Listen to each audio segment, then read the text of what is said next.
Името на видът ми котешки лемур е предложено за първи път от Карл Линей.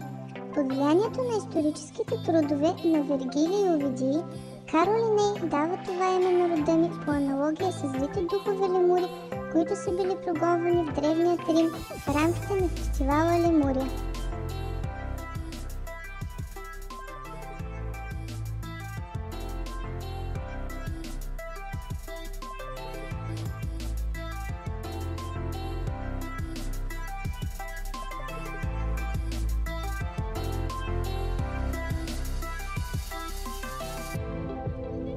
Въпреки това, аз съм социално животно и за сплотяването на групата е характерно сближаването в обща топка от лемури.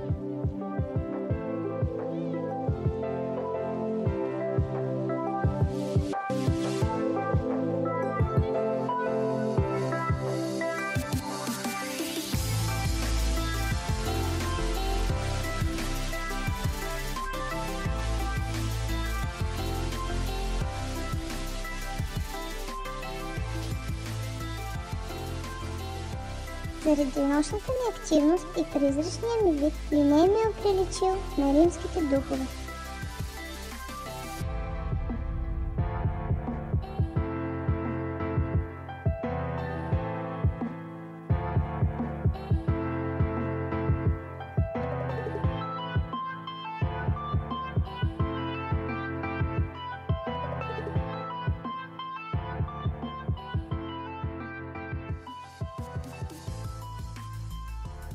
Обичам да се наслаждавам на слънцето, като показвам коремите си области на слънце.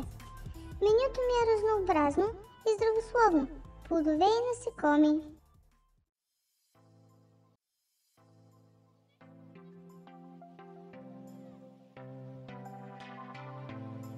Може да ме забележите по дърветата сред гори и местности с храстовидна растителност в моя роден остров Мадагаскар.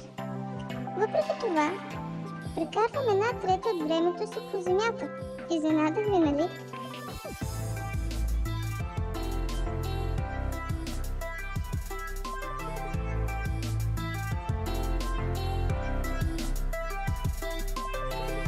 За съжаление, съм почти застрашен вид, поради унищожаването на местообитанията ми.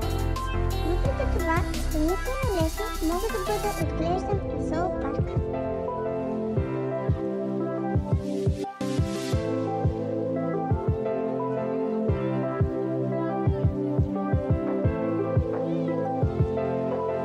Естествената ми продължителност на живот в природата е между 16 и 19 години, докато в плен мога да достигна до 27 години.